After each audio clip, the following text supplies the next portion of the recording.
మీ సంతాన కలను నిజం చేసుకునేందుకు ఈ రోజే 49 సంప్రదించండి 9390501418. జనసేన పార్టీ ఏపీలో కీలకమైందన్నది తెలిసిందే. 2019లో సొంతంగా పోటీ చేస్తే 6% ఓటు షేర్ దక్కించుకుంది. ఈ 2024లో పొత్తులతో వెళ్లిన జనసేనకు ఓటు షేర్ డబుల్ అయిందని జనసేన నేతలు చెప్తున్నారు. ఇదిలా ఉంటే ఏపీలో 3 పార్టీలు ఉన్నట్లే అంటున్నారు. టీడీపీ, వైసీపీ బలమైన ప్రాంతీయ పార్టీలుగా ఉంటే మూడవ ఆల్టర్నేషన్ గా జనసేన కూడా ఉందని గుర్తు చేస్తున్నారు. అయితే జనసేన పొత్తులో ఉండడం వల్ల ఏపీలో 2 శిబిరాల సంఖ్య రాజకీయమే కొనసాగుతోందని అంటున్నారు. ఏపీ రాజకీయాల్లో ప్రతిపక్షం వైపున్న మైదానంలో ఎక్కువ స్పేస్ ఉందని అంటున్నారు. వైసీపీ ఒక్కటే ఆ ప్లేస్ ను ఆక్రమించింది. అయితే వైసీపీ అనుకున్న స్థాయిలో విపక్ష పాత్ర పోషించి రాణించలేకపోతోందని గుర్తు చేస్తున్నారు. కూటమి ప్రభుత్వం అధికారంలోకి వచ్చి 2 ఏళ్లైనా వైసీపీ ప్రజా సమస్యల మీద పోరు చేసింది తక్కువే అంటున్నారు. మరీ ముఖ్యంగా అసెంబ్లీని వైసీపీ పెద్దగా వాడుకోవడం లేదని, అసెంబ్లీని వెళ్లడాన్ని డుమ్మా కొట్టేసిందని, వైసీపీ అధికారికంగా జనం వద్ద ప్రతిపక్ష హోదాని కోల్పోతుందని అంటున్నారు. ఈ క్రమంలో వైసీపీ తర్వాత ఏదైనా విపక్షంలో ఉంటే కనుక జనాలు ఆ వైపుకు మొగ్గు చూపుతున్నారన్న విశ్లేషణలున్నాయి. ఇక జనసేన విషయం తీసుకుంటే అధికార కూటమిలో ఉంది. ప్రస్తుతం 21 మంది ఎమ్మెల్యేలు, 2 ఎమ్మెల్సీలు, 3 ఎంపీలతో మంచి పొజిషన్లో ఉంది. అయితే అధికార కూటమిలో పెద్దన్న పాత్ర టీడీపీదే అన్నది తెలిసిందే. జనసేన నుంచి కూడా రాజకీయ నాయకత్వం అందుకోవాలన్న డిమాండ్ అయితే ఒక బలమైన సామాజిక వర్గంలో ఉంది.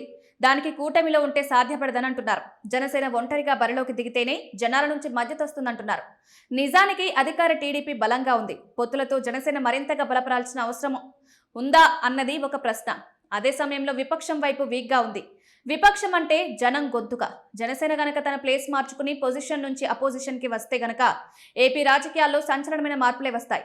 ఇక జనసేన అయితే 2019 నాటి ఫలితాలను గుర్తు చేసుకుంటుంది. నిజానికి అది జనసేనకు రాంగ్ టైం అని అంటున్నారు. వైసీపీకి ఒక్క ఛాన్స్ ఇద్దామని జనాలు డిసైడ్ అయిన నేపథ్యంలో జనసేన విపక్షం వైపు నుంచి పోటీగా వచ్చింది. అందుకే చేదు ఫలితాలు వచ్చాయంటున్నారు. ఇప్పుడు చూస్తే అలా కాదని ఏపీ జనాలు జగన్ పాలన చూసేశారని గుర్తు చేస్తున్నారు. ఏపీలో 4 సార్లు చంద్రబాబు సీఎంగా పాలన కూడా చూశారంటున్నారు. అందువల్ల మూడవ ఆల్టర్నేషన్ గా జనసేన గనక 2029 ఎన్నికల్లో బరిలోకి దిగితే మాత్రం అనూహ్యమైన ఫలితాలు ఏపీ రాజకీయ చరిత్రలో నమోదవుతాయి. తమిళనాడు ఎన్నికల ఫలితాలను ఈ సందర్భంగా పలువురు ఉదహరిస్తున్నారు.